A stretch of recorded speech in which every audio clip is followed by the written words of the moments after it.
welcome everyone to a Lavos builds refresh. Lavos Prime is here, and alongside talking about Lavos Prime, I am going to be showing builds for both the Sea-Doo Prime and also the dual Zoran Prime. So if you're worried about that, you are going to be seeing that in this video.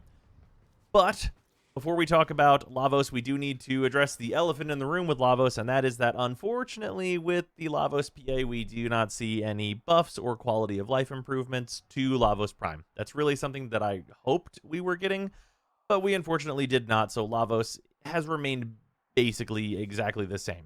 Even the Prime buffs, while they are something, it's a little bit more health, a little bit more shields, they're not going to be super effective in like making Lavos do a new thing, so don't expect Lavos to suddenly be capable of a whole lot more just because he got primed.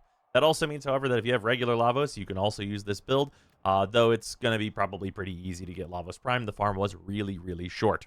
For that, you can see shard-wise, I have installed nothing. There are a few different options there. You can, of course, do strength shards. That'll make your abilities better. Shocker, I know.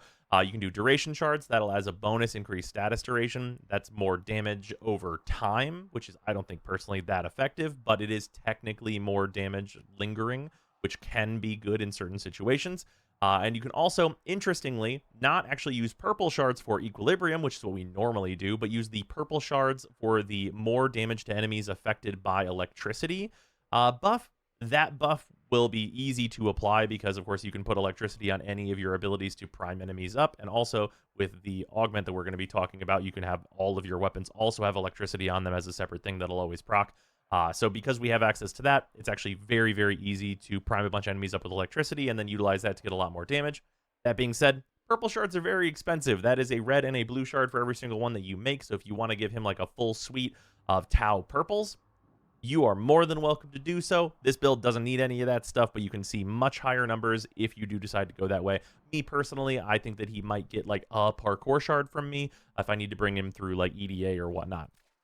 With that, let's talk about the build. The build is a bit different than we have last showed, as some things have changed. And it is worth noting right off the rip, there is a better build than this. And what I mean by that is that if I just ignore Lavos's abilities and just use Valence Formation and have the abilities turn on Valence Formation as a weapon buff, and then subsume Roar and turn Roar on as another weapon buff, and then ignore everything about Lavos's kit besides Valence Formation, and just shoot guys with a good gun, that is way better than this build. However, I think that if you want to do that, you should not be playing Lavos. You could play anyone else, and if you're just doing it for the fashion, that's your prerogative, but I don't think that that is like a Lavos build. Really, you just slapped on a shell of a build onto a nice, vision of a Warframe that you think looks cool, and that's okay, but it's not really using the Warframe. So we're going to be using the Warframe here today. For that, survivability-wise, to start us off, we're on Adaptation, Archon Vitality, and also Arcane Blessing to give us enough bulk to get through a lot of pain. So with the Arcane Blessing fully buffed up, we're going to be at 2,800 health, which is quite hard to get through, especially when we're getting the DR out of Adaptation.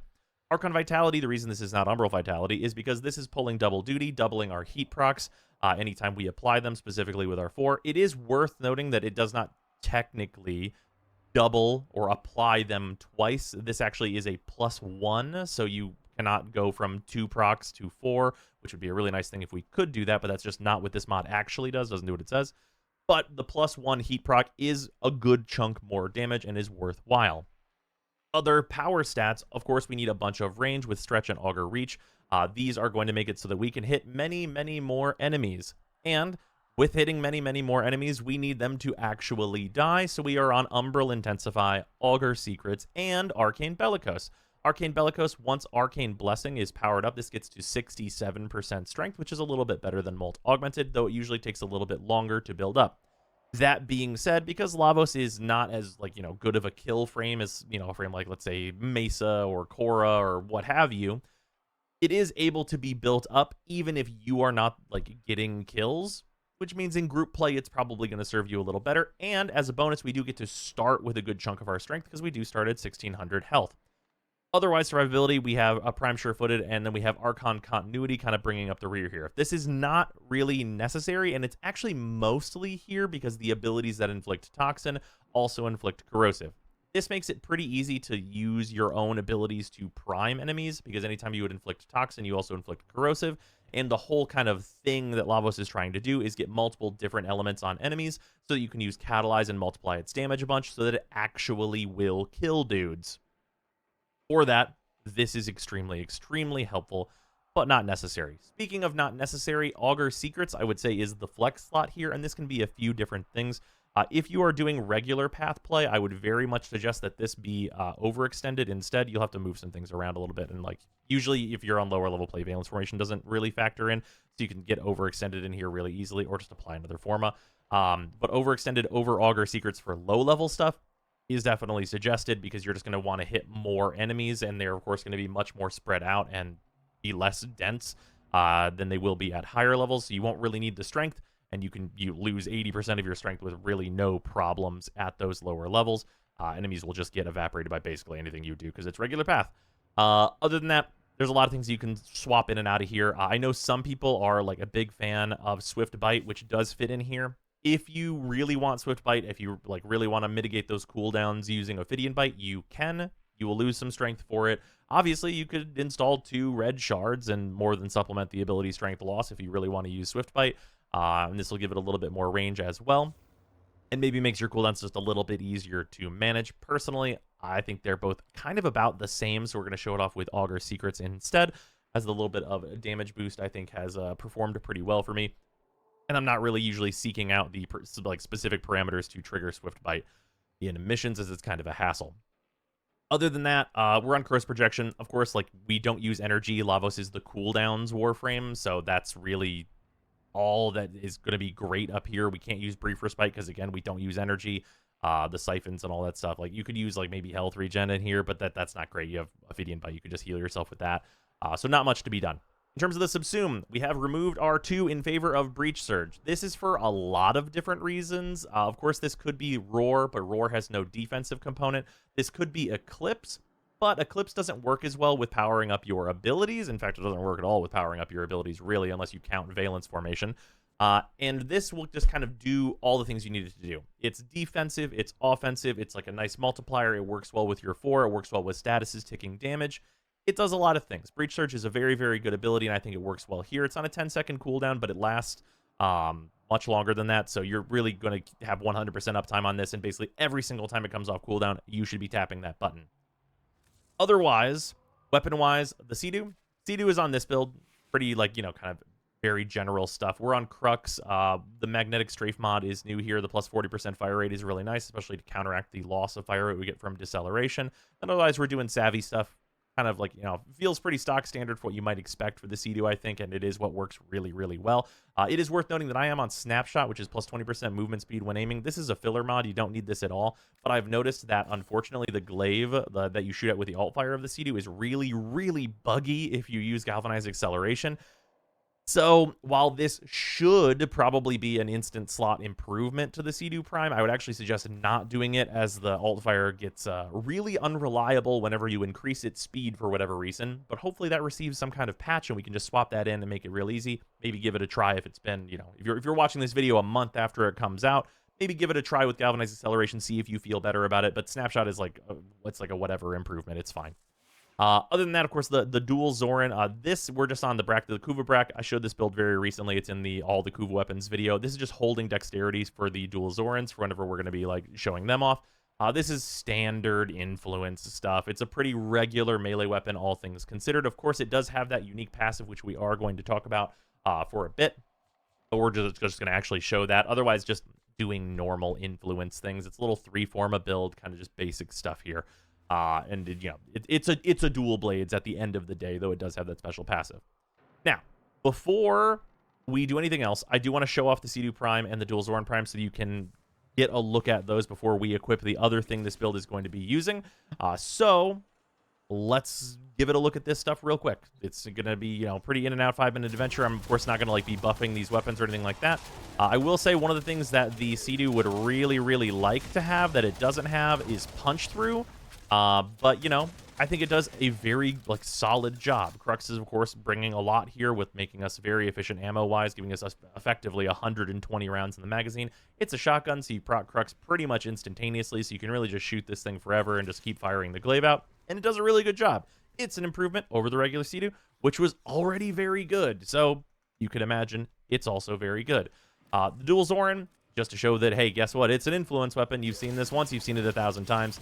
It is doing influence weapons things. It is mediocre at it. It's fine for it. You're doing, you know, Discipline's Merit heavy attacks. It's doing regular stuff. Nothing to write home about. Now, the thing to write home about is that on spin attack, you do get a burst of speed, which works in the air, and it is like kind of harkening back to the old coptering days. I am sad to report that it is not like coptering. It is like effectively like a little extra bullet jump, which is like novel and cute, and like you should be aim gliding whenever you do it so that you can, like, you know, kind of do a directional. The thing that you just saw there where I did not get flung is actually an unfortunate thing where this has the same restriction that Styanax does, where you do need to actually hit the ground or you will not get that burst of speed. You cannot chain these, which would have been so interesting and fun. So if you do not actually touch the ground, you will not get that burst of speed, which makes me very, very sad. I hope that they remove that restriction because it would be really, really fun to like dash and then like zigzag through the air with this and have it actually feel like a useful, unique thing that does like a nice little influence kind of basic attacking stuff on the side. But unfortunately, it's kind of heavily restricted, and it's more of like an Easter egg reference that it does the dash, as opposed to being actually kind of like interesting and useful. So there's some fine dual blades. You can slap them on your hip if you want to feel like the pioneers. With that, we do have one more thing before we show Lavos. Actually, well, just tell you what, we'll show Lavos without the one more thing, and then we'll add the one more thing in, and you'll see what this build's actually going to be doing. So on the enemies, the thing that you want to be doing with Lavos is not just like use your 1 and infuse your 1, and you put Toxin on any of your abilities, and then cast your 4. You'll see that if I just do that, it's pretty pitiful performance. This is like, you know, 3 different dots that go on the enemies. It's some damage to all the enemies in the radius. It might kill some guys here or there, maybe a butcher or 2 at this level, but it's like bad. The thing that you actually want to be doing is hitting the enemies first with some ability in order to prime them, which is just the needs of Lavos. So in this case, we can use our 3, hit a bunch of enemies with that, and then use our 4. And because they have a bunch of statuses on them, it'll multiply the damage pretty considerably. And you can see that a bunch of guys actually instantly die, and then others are taking, you know, significantly more damage from the procs that they get from our 4. Doing way, way better just as a start. And that is improved very, very considerably by the Archon continuity, because it's actually doubling the damage that we would normally be getting in this kind of basic situation. Of course, adding into that, we of course have Breach Surge on this build, and whenever you add Breach Surge, it looks a lot better, because not only is this a defensive thing to be doing, it is also going to be increasing our damage, because the damage creates these little sparks, which go out and seek out the enemies and do significantly more damage. So at a baseline, I would say this is something that is usable. Is it like really like kind of like, you know, ability spammy and like kind of, you know, you have these cooldowns to deal with? I got 20 more seconds before I can cast my 4 unless I can hit a bunch of guys with my 3, and like, there's all these restrictions that you have to plow through because you're Lavos. But it's like, it works, it's fine. But what is so much better is outsourcing all of this, you know, priming of enemies to a much easier and more convenient source. So we have the Heck and Head Hound. This can be any hound. It is worth noting that the only thing you need to worry about whenever you are acquiring a hound is that they need to have 350 shields or more. That is important because it's nice that your hound will be able to activate Reinforced Bond. Mine is not needing to do that, but that is the reason why you want them to have at least 350 shields. Everything else really doesn't matter. So the hound build looks like this. We are on Synergized Prospectus, which fires a little orb that bounces between a bunch of enemies and gives them a trillion different statuses because of Manifold Bond, which makes it so any of our abilities apply all of the statuses from our equipped weapon. That is also going to be true for the other 2 abilities on this Hound, which is going to be a 30-meter Disarm, which is not only defensive, but also is a 30-meter AoE, which is pretty considerable and will prime a ton of enemies with 6 statuses. And also we have Reflex Denial, which is a nice, actually good survivability shield for the Hound that also can do some pretty significant damage.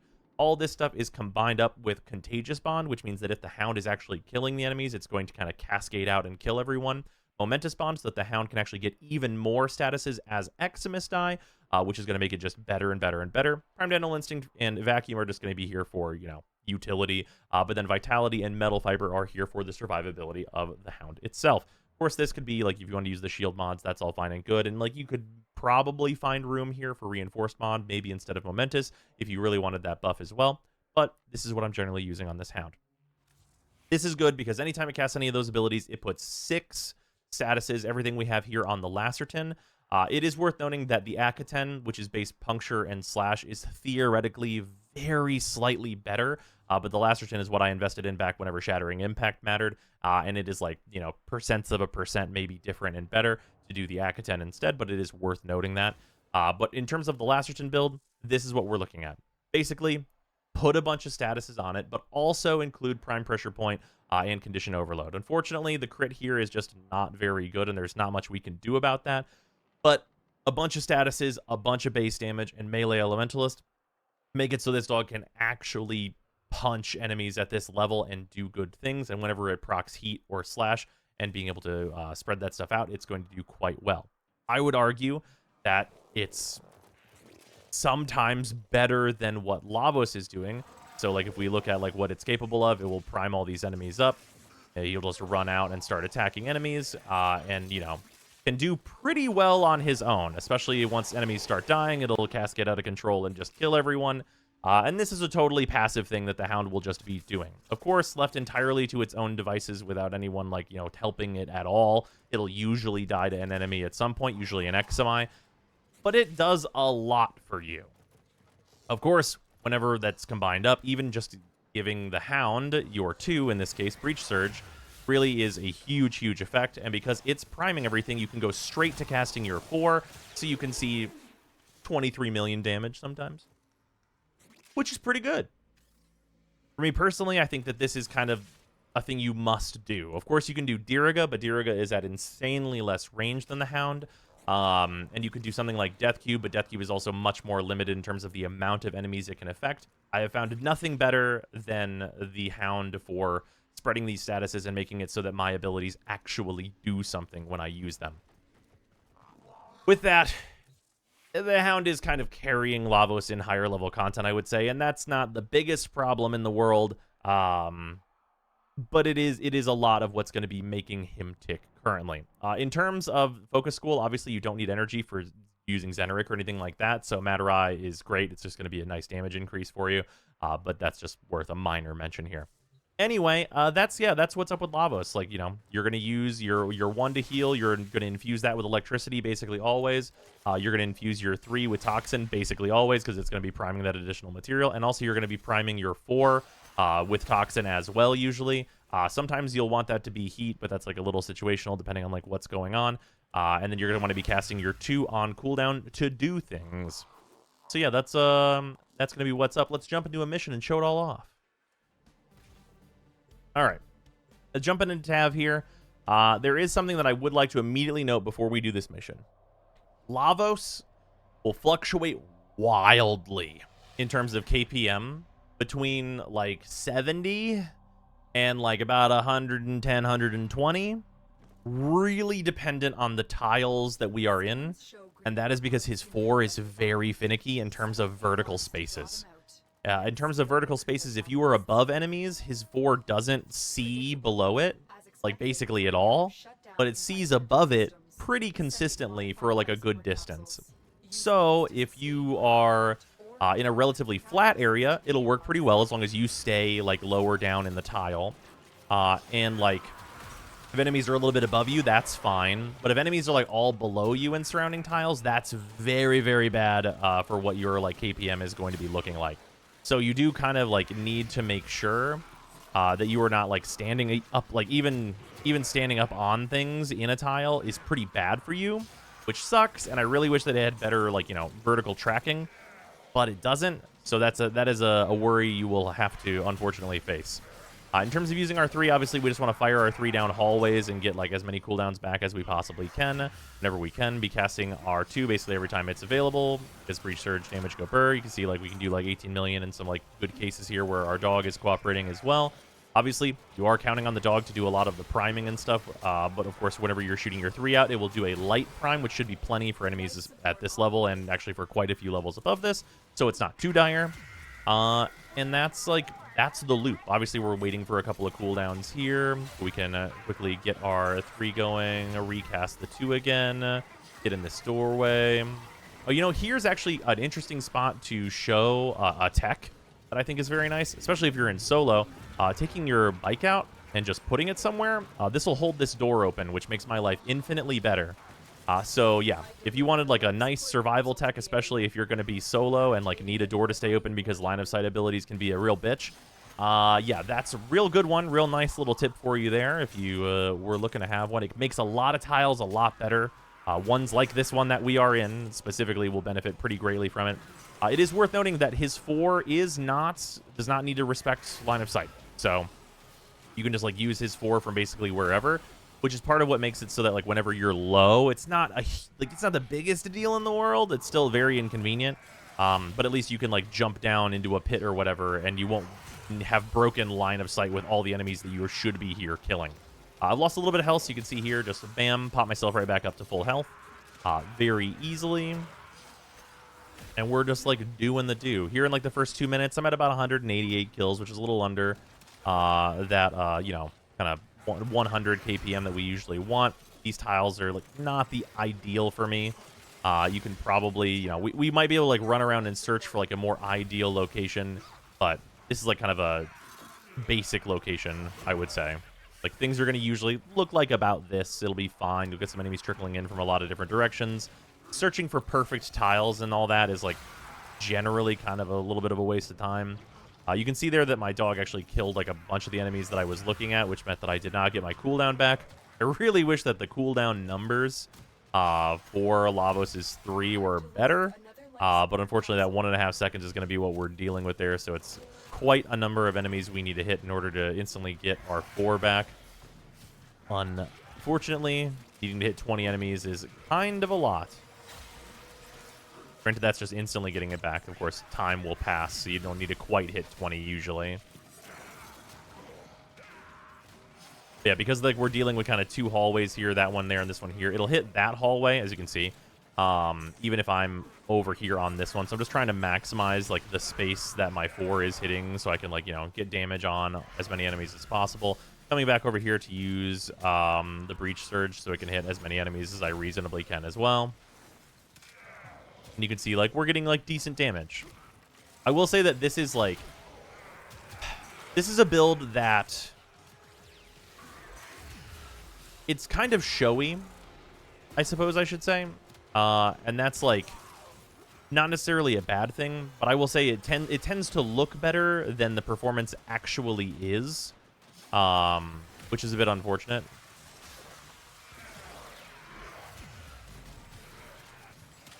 Especially we check back in. Yeah, we're at 332, so we're like getting even further off our 100 KPM here.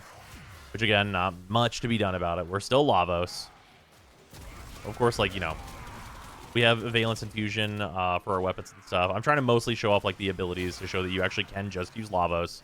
Because I know most build videos for this Warframe are going to be like, hey, have you ever shot the turret in a hallway before?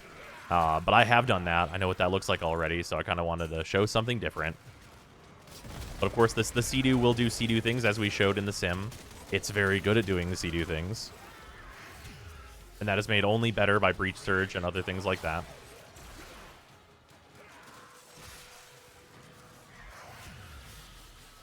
Our 4 is almost back up.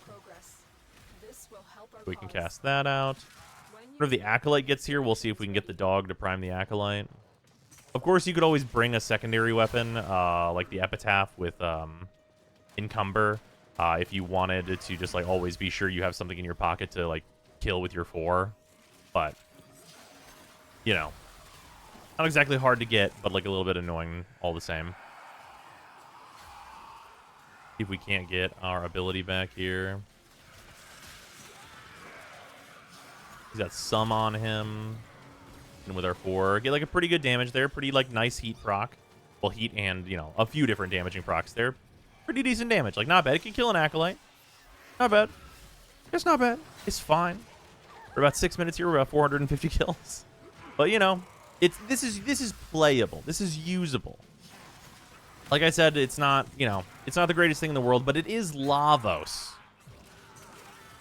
which I think is often more important than just like, hey, what's the best build for this thing? It's like, hey, what's the build that like I actually get to play the thing I selected? For me personally, I find that to be kind of important, because if you're not playing like the Warframe you picked, and you're just turning every Warframe into as close a imitation of Revenant as you can get, maybe there's no reason to play the Warframe at that point. But with this, at least, it's like, hey, if you like Lavos and what Lavos does, you can do that. I'll say these stairs are actually a good like spot to show that like you can hit enemies upward. You can see a couple enemies are high up over there. You can do upward pretty reasonably.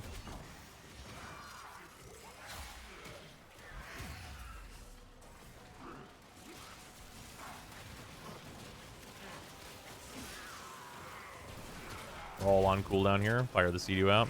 Going to slam the Zoran a little bit. Obviously, the Zoran doing influence things. You can also force influence things on any weapon, which is worth noting, because you can, of course, do like your 3 plus your 1, and that'll force electricity on like every hit that you do. So that'll make it so that like influence goes crazy, influence goes burr, you know. Obviously, influence already does go burr, but make things a bit easier on that end. Grab some of the air support from around here of enemies dying a little on the further away side. Send that up the stairs. Get some cooldowns back. Toss our 2 out again. See if there's any air over here. There's a little bit. But yeah, is Lavos great? No. He's fine. He's a totally fine Warframe. He's survivable enough. He can do things on his own, but he's like totally outmoded by like a bunch of different Warframes who are just going to like do what he's doing, but better. And that's, you know, there's gotta be a difference between the Warframes, right? And sometimes it's the one's better than the other. If we go up here, I can actually show off the unfortunate part of the height stuff here. If I go like here, where you would think you'd usually want to be. Obviously, our 2 will work for Breach Surge, but if I do 1+4, it'll hit the guys at the top, not like this guy, though. So, like, went right over this guy's head, unfortunately, which is super rough. So, like, a little bit of verticality. Hit the guys who were, like, standing up at this level, but, like, if you get down on, like, these stairs from where I was, just doesn't do it. So, yeah, it doesn't handle the vertical space too well. But if I get down here, I'm down here. See, it'll pretty easily hit the enemies that are up quite a ways. So, just something to consider for if you're like trying to use this. You actually kind of want to be down in pits, as compared to like up on hills, which is maybe not so good because like you will kind of be going between 2 different spots. Because Breach Surge does want to be up where it can see everybody, but it's kind of good for your survivability to be hiding in a hole. So, kind of a little plus, a little minus, I guess, right? Yeah, we're at yeah, you know. The kill rate is what it is. The tiles here are not super great for this, but like not honestly super bad for this either. These are like, you know, generally very well-used kill tiles by a lot of Warframes, so I wouldn't say it's the tiles' fault. But yeah, we're basically looking at like a thing where we're kind of topped out at about that like 30-meter radius. Of course our 4 goes like 40 or so. But we're kind of limited because we kind of need our dog to prime the enemies if our 4 is actually going to like outright kill them, which lowers it drastically in terms of effectiveness. We'll wait for our 4 to come up because we want to be able to use our 3. We're at that 10 minutes. We're at 700 kills. So yeah, this is like I said, 72. Obviously, there's some like, you know, there's definitely some loss of kills here from me just talking and explaining all this stuff and like, you know, seeking out different locations and all that business. But yeah, it's fine. It's totally acceptable. You can use Lavos for things. You don't have to just make him an ability-only Warframe that just uses abilities to get things done. He does actually function outside of being turned into Revenant's shadow.